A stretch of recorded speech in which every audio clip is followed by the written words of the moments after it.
नाभिक की संरचना यानी कि स्ट्रक्चर ऑफ न्यूक्लियस करना क्या है इसमें।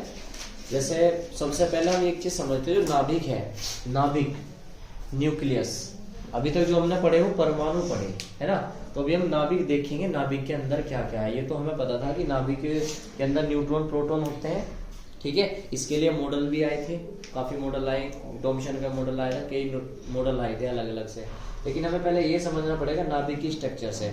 नाभिक की स्ट्रक्चर में समझो, देखो नाभिक में न्यूट्रॉन होता है, नाभिक में न्यूट्रॉन होता है। इससे पहले हमें एक चीज और समझनी पड़ेगी कि मूल कण क्या होते हैं। मूल कण, तो मूल कण जो बेसिक रूप से हमें मिले थे, मूल कण यानी कि बेसिक पार्टिकल, जैसे कि हमारे इलेक्ट्रॉन है, इलेक्ट्रॉन आपको पता ही है, प्रोटॉन है और हमारा न्यूट्रॉन है, ठीक है। इनकी थोड़ी सी हम अगर चर्चा करें तो भाई इलेक्ट्रॉन का, अगर इलेक्ट्रॉन के बारे में बात कर रहा हूं मैं, इलेक्ट्रॉन, तो इलेक्ट्रॉन का जो आवेश होता है वो कितना होता है, 1.6 इंटू 10⁻⁻19 कूलम माइनस के, और जो मास होता है, द्रव्यमान होता है, वो होता है 9.1 इंटू 10⁻31 केजी। ये मूल कण है। मूल कण वे कण होते हैं जिनकी हमें संरचना का पता नहीं होता, हमें ये नहीं पता है किससे मिलकर बने हुए हैं, उन्हें बोलते हैं मूल कण, बेसिक पार्टिकल। तो आवेश इतना हो गया, द्रव्यमान इतना हुआ। अगर हम प्रोटॉन की बात करें तो प्रोटॉन पर जो आवेश होता है वो कितना होता है, प्लस के 1.6 इंटू 10⁻⁻19 कूलम। अगर द्रव्यमान की बात करें तो कितना होता है हमारे पास, 1.675 इंटू 10⁻⁻27 केजी, ठीक है। ये हमारे पास होता है प्रोटॉन का द्रव्यमान। अगर न्यूट्रॉन की बात करें तो न्यूट्रॉन पर कोई आवेश नहीं होता, और न्यूट्रॉन का जो मास होता है वो कितना होता है, 1.67, सॉरी ये 5 होता है और ये 3 होता है, इंटू 10⁻⁻27 केजी। मतलब जो न्यूट्रॉन पर चार्ज होता है ना, जो प्रोटॉन पर चार्ज होता है वही न्यूट्रॉन पर चार्ज होता है, ठीक है। देखो ये तो हो गए तुम्हारे मूल कण। तो इलेक्ट्रॉन पर आवेश पता लग गया, प्रोटॉन पर पता लग गया, न्यूट्रॉन होता है उदासीन हमारा, यानी कि जीरो का मतलब है उदासीन, उदासीन। न्यूट्रॉन होता है न्यूट्रॉन, ठीक है। मास इस पे इतना हो गया। जो नाभिक का जो द्रव्यमान होता है, नाभिक का टोटल द्रव्यमान, वो न्यूट्रॉन और प्रोटॉन दोनों से मिलकर बना होता है, और लगभग प्रोटॉन और न्यूट्रॉन का लगभग द्रव्यमान बराबर से ही होता है। देखो इसका 7.3 है, इसका 7.5 है बस, ठीक है, इतने केजी। अब एक होते हैं इनके एंटीगन। एंटीगन क्या होते हैं, जो एंटीगन होते हैं दुश्मन कण, एक तरह के एंटी बोलते हैं ना कि ये मेरा एंटी है, दुश्मन है।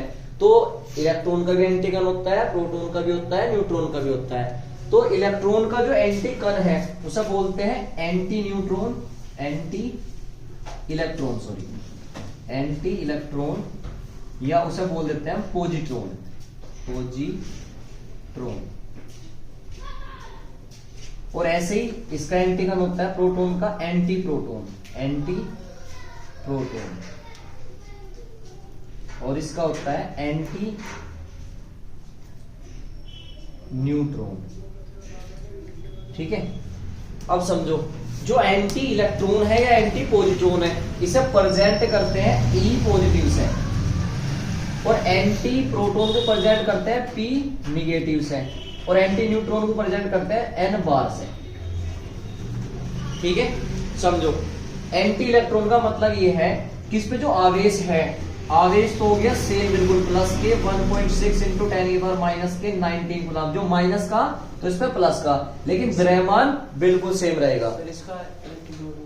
हाँ, एंटी इलेक्ट्रॉन का आवेश तो बिल्कुल सेम है, यानी कि बस वो माइनस में था, ये प्लस में है, परिमाण सेम है, लेकिन ये माइनस में, ये प्लस में। और जो द्रव्यमान है वो क्या है, बिल्कुल सेम होता है, 9.1 इंटू 10⁻⁻31 केजी, क्योंकि द्रव्यमान माइनस में थोड़ा ही होगा, द्रव्यमान माइनस में नहीं होता, ठीक है। और देखेंगे, अगर एंटी प्रोटॉन की बात करो तो जो आवेश है वो इसका अपोजिट होगा, माइनस के 1.6 इंटू 10⁻⁻19 कूलम, और जो द्रव्यमान होगा बिल्कुल सेम 1.673 इंटू 10⁻⁻27 केजी। अगर इधर की बात करो एंटी न्यूट्रॉन की, तो आवेश बिल्कुल सेम इसका वही रहा है, 0 का 0, और द्रव्यमान बिल्कुल सेम रहता है 1.675 इंटू 10⁻⁻27 केजी। अब तुम ये क्या होगा, एंटी न्यूट्रॉन कैसे, देखो इनका चक्रण अलग अलग होता है बस न्यूट्रॉन का।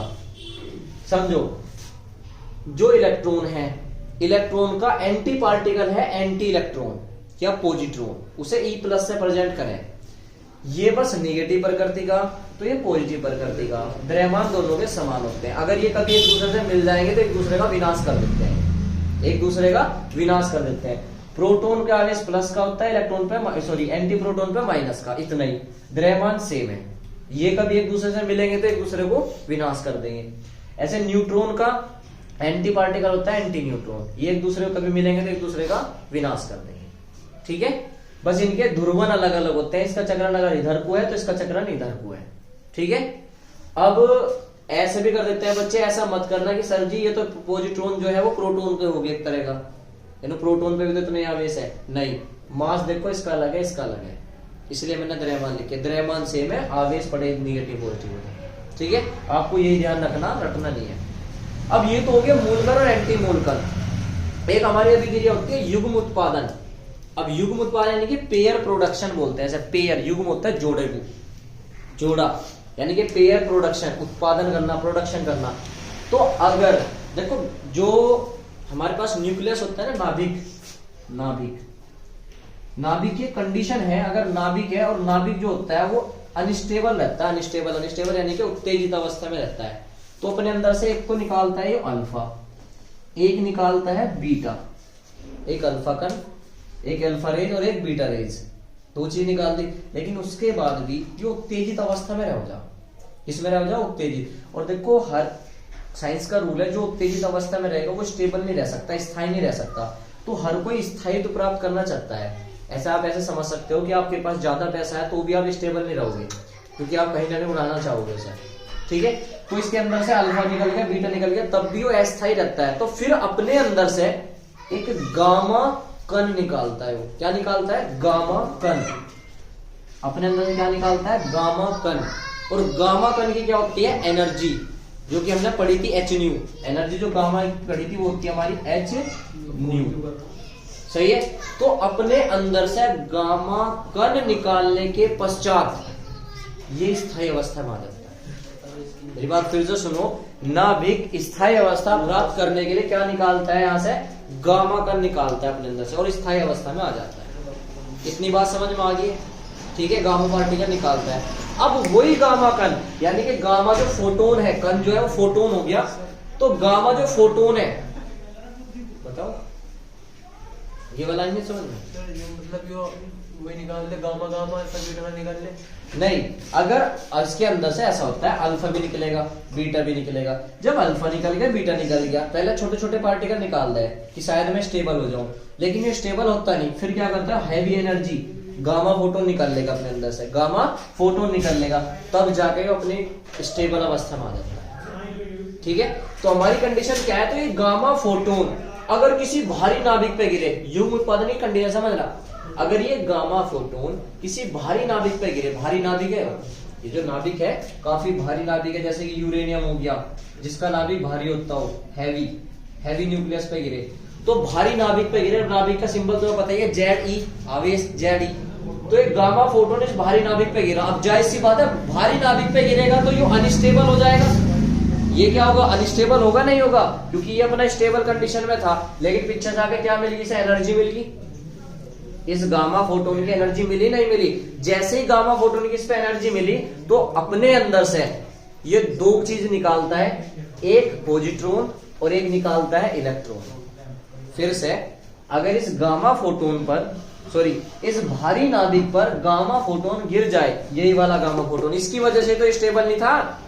अब ये वाला नाभिक जो गामा फोटोन है वो जाकर किस पे गिर गया? भारी नाभिक पे गिरा। जो भारी नाभिक है, शक्तिशाली नाभिक, जैसे कि यूरेनियम, इस पे जाके गिरता है तो अपने अंदर से दो पार्टिकल निकालता है, एक तो इलेक्ट्रॉन और एक निकालता है पॉजिट्रॉन। मैंने अभी बता दिया एक इलेक्ट्रॉन क्या होता है, पॉजिट्रॉन क्या होता है, एंटी पार्टिकल। तो एक इलेक्ट्रॉन निकालता है, एक पॉजिट्रॉन निकालता है। ठीक है, और इसकी दिशा देखो इधर है, क्योंकि ये मिलेंगे नहीं, अगर कभी मिल गए तो एक दूसरे का विनाश कर देंगे। अभी बताया मैंने एंटी पार्टिकल, कभी मिलेंगे तो एक दूसरे को समाप्त कर देंगे, खत्म कर देंगे। तो गामा फोटोन आते हैं। गामा फोटोन किस पे गिरते हैं? यदि कोई गामा फोटोन किसी भारी नाभिक पर गिरे तो भारी नाभिक द्वारा गामा फोटोन को अवशोषित कर लिया जाता है, जिस कारण भारी नाभिक से एक इलेक्ट्रॉन व एक पॉजिट्रॉन की उत्पत्ति होती है। और इस प्रक्रिया को क्या बोलते हैं? हम युग्म उत्पादन बोलते हैं। क्या बोलते हैं इसे? युग्म उत्पादन, पेयर प्रोडक्शन। एक इलेक्ट्रॉन निकलेगा, एक पॉजिट्रॉन निकलेगा। यहाँ तुम ये पूछ सकते हो सर ये ऊपर क्यों जा रहा है, ये नीचे क्यों जा रहा है? इसलिए जा रहा है भाई, एक ऊपर को जाएगा, एक नीचे को। कभी अगर ये मिल गए तो नाश कर देंगे एक दूसरे का, ठीक है? इसलिए इनकी डायरेक्शन अलग अलग है। ये इधर को गया, इधर को कभी नहीं मिलेंगे इनसे, ठीक है? एक अच्छा बच्चा क्रिएट हो गया, एक बुरा बच्चा क्रिएट होगा, दोनों जैसे मिलेंगे तो खत्म कर देंगे एक दूसरे को, ठीक है? और ये अपनी स्टेबल अवस्था में आ जाता है। आगे इतनी बात समझे, पेयर प्रोडक्शन क्या है। अब युग्म उत्पादन के लिए जो ऊर्जा निकालनी होती है वो क्या होती है? वो चलते हैं आइंस्टीन के नियम से। देखो, अकॉर्डिंग टू आइंस्टीन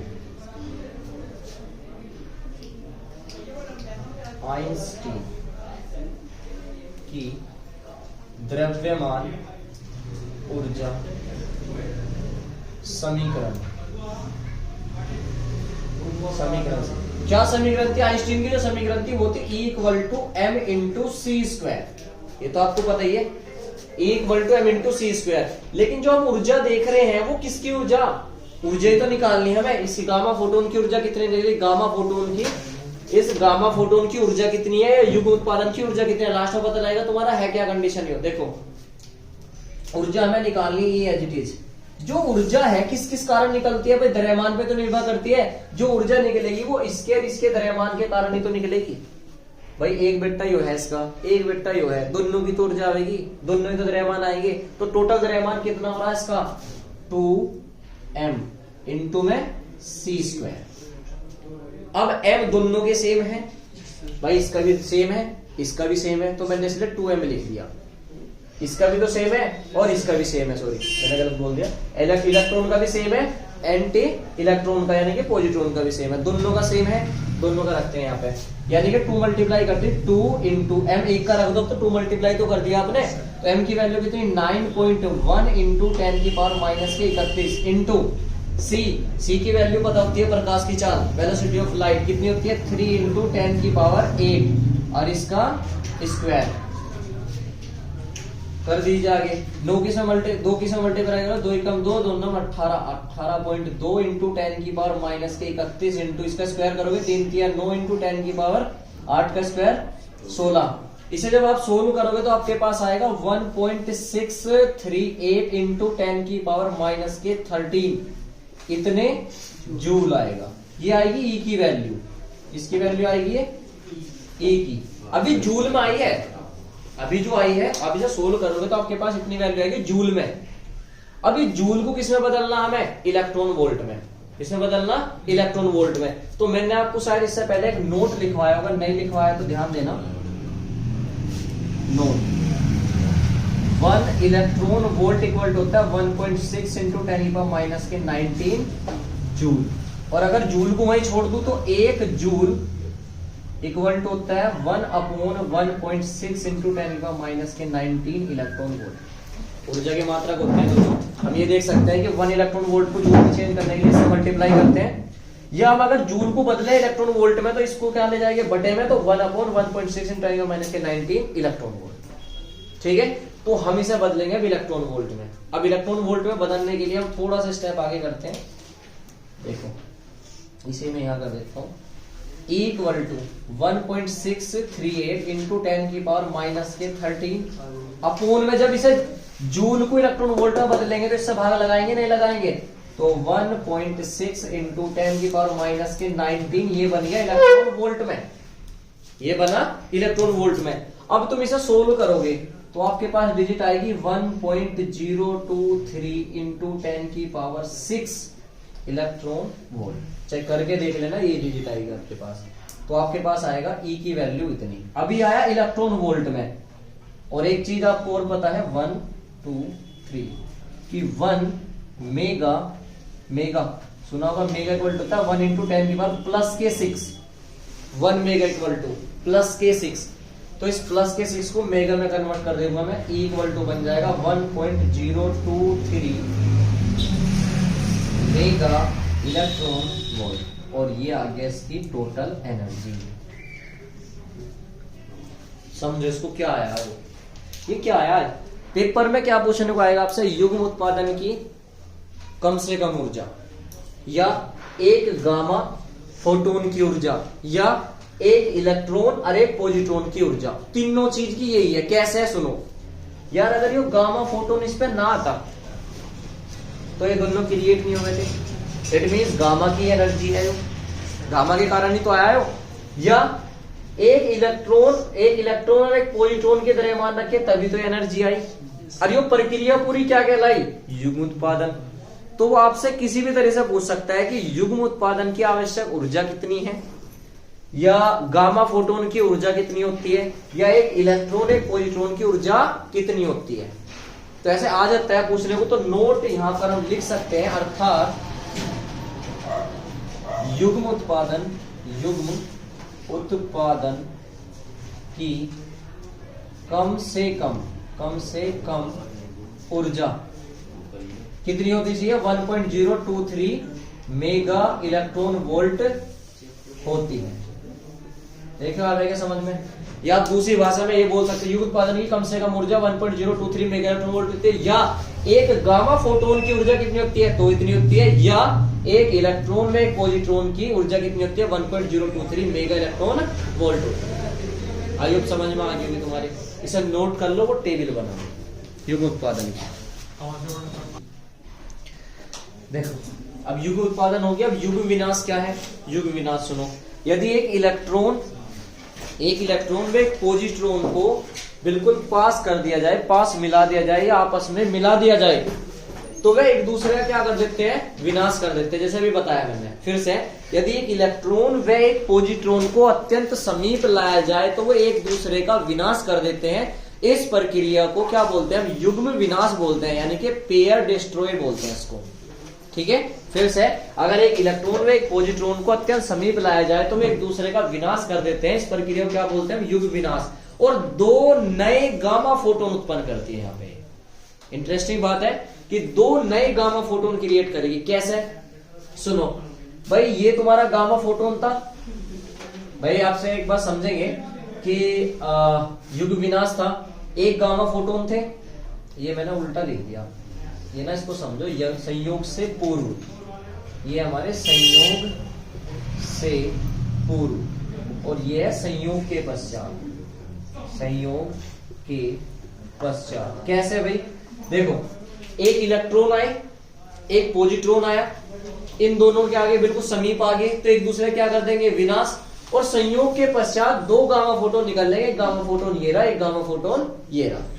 फिर से युग्म विनाश में क्या हुआ? इलेक्ट्रॉन प्रोटॉन को बहुत समीप लाया गया तो एक दूसरे का विनाश करते हुए दो गामा फोटोन ये निकाल देते हैं। ऐसे समझ सकते हो, ये इलेक्ट्रॉन का सिंबल है, ये पॉजिट्रॉन का सिंबल है, तो दो गामा फोटोन निकालते हैं, एक गामा फोटोन ये रहा, एक गामा फोटोन ये रहा। ये आपका युग्म विनाश है। ठीक है, इसके बाद कुछ हाइपोथेसिस आती है, यानी कि परिकल्पनाएं आती है। क्या? अब आप लोगों को पता है कि जो नाभिक है, नाभिक के अंदर क्या पाया जाता है? प्रोटॉन और न्यूट्रॉन, प्रोटॉन और न्यूट्रॉन। लेकिन अब से पहले कुछ हाइपोथेसिस आई, परिकल्पना आई। वे क्या आई? एक परिकल्पना आई थी प्रोटॉन इलेक्ट्रॉन परिकल्पना। इट मींस इसका मतलब क्या है? इसका मतलब ये है, जब सबसे पहले परिकल्पना का मतलब था अपने विचार देने। साइंटिस्टों ने कहा कि जो हमारा नाभिक है वो प्रोटॉन और इलेक्ट्रॉन से मिलकर बना हुआ है। फिर से, जो हमारा नाभिक है वो प्रोटॉन और इलेक्ट्रॉनों से मिलकर बना हुआ है। ठीक है, और जो नाभिक का समझ द्रव्यमान होता है या आवेश होता है वो इन दोनों पर ही निर्भर करता है। लेकिन अब आपको पता है कि नाभिक में प्रोटॉन इलेक्ट्रॉन नहीं पाए जाते। नाभिक में क्या क्या पाया जाता है? अगर नाभिक की बात करें तो न्यूट्रॉन और प्लस प्रोटॉन पाए जाते हैं। तो ये हाइपोथेसिस फेल हो गई। इतनी बात समझ में आती है। दूसरा, फिर हमारे पास यही आती है प्रोटॉन न्यूट्रॉन परिकल्पना। प्रोटॉन न्यूट्रॉन परिकल्पना, तो इसके अकॉर्डिंग क्या है कि नाभिक में प्रोटॉन और न्यूट्रॉन पाया जाता है। जो अभी हम तो अब तक पढ़ते हैं, साइंस ले रखी तो इतना तो पता ही है आप लोगों को कि हाँ न्यूट्रॉन प्रोटॉन पाया जाता है। प्रोटॉन प्लस का होता है, न्यूट्रॉन उदासीन होता है। न्यूट्रॉन का समझ धनावेश, न्यूट्रॉन का टोटल आवेश प्रोटॉन पर निर्भर करता है, और द्रव्यमान इन दोनों यानी कि न्यूट्रॉन और प्रोटॉन दोनों पर निर्भर करता है। ये परिकल्पनाएं समझ में आ गई। फिर केमिस्ट्री कुछ चीजें हैं जैसे कि समस्थानिक, समभारिक, समन्यूट्रॉनिक। समस्थानिक आपको पता है एक ही तत्व के परमाणु जिनके परमाणु क्रमांक समान होते हैं वह क्या कहलाते हैं? हमारे समस्थानिक। इतने टफ चीज नहीं है, ये तो आपके बच्चे बच्चे रट ले 9th 10th में भी। समस्थानिक क्या होते हैं, जैसे कि 1H1 1H2 ये देख रखे आपने, जिनके परमाणु क्रमांक समान होते हैं, जिसमें प्रोटॉनों की संख्या समान होती हो, प्रोटॉनों की संख्या। समस्थानिक को समप्रोटॉनिक भी बोल देते हैं, ठीक है। फिर आते हैं समभारिक। समभारिक क्या होते हैं, अलग अलग परमाणुओं के वे परमाणु, अलग अलग तत्वों के वे परमाणु जिनमें सम न्यूट्रॉनिक होते हो, सॉरी जिनके परमाणु भार समान होते हो। परमाणु भार या ये बोल सकते हैं न्यूट्रॉनिक, एक वो होते हैं हमारे परमाणु भार। परमाणु भार, परमाणु भार निकालने का तरीका क्या होता है, जो सिंबल होता है हमारे पास, सिंबल क्या होता है, जैसे एक्स मान लिया तो जेड यहाँ पर और ए यहाँ पर। ए ही क्या होता है हमारा, ए इक्वल टू होता है एन प्लस पी, और एन प्लस पी को बोलते हैं हम न्यूक्लियॉन। न्यूक्लियॉन। अब इसकी मॉडिफाइड डेफिनेशन ये बन सकती है, अलग अलग तत्वों के वे परमाणु जिनमें न्यूक्लियोनों की संख्या समान होती है, उन्हें क्या बोलते हैं हम, परमाणु सॉरी समभारिक कहते हैं, ठीक है। और तीसरा समन्यूट्रॉनिक क्या होंगे, समन्यूट्रॉनिक वे तत्व होंगे, वे परमाणु होंगे जिनमें न्यूट्रॉनों की संख्या क्या होती हो, समान हो, ठीक है। न्यूट्रॉनों की संख्या हम निकाल के देख लिया करेंगे, जो भी हमें यौगिक दिया रखेगा। तो न्यूक्लियन इसमें तो हो जाएगा तुम्हारे समस्थानिक में परमाणु क्रमांक समान होते हो तो वो समस्थानिक होगी। समभारिक में न्यूक्लियनों की संख्या समान होती हो या परमाणु भार समान होता हो, और समन्यूट्रॉनिक में न्यूट्रॉनों की संख्या समान होती हो। न्यूट्रॉनों की संख्या निकालने के लिए आपके पास फॉर्मूला है n equal to a minus k p। p को इधर ले जाओ, और p ही z होता है, जो z है वो ही p होता है, ठीक है।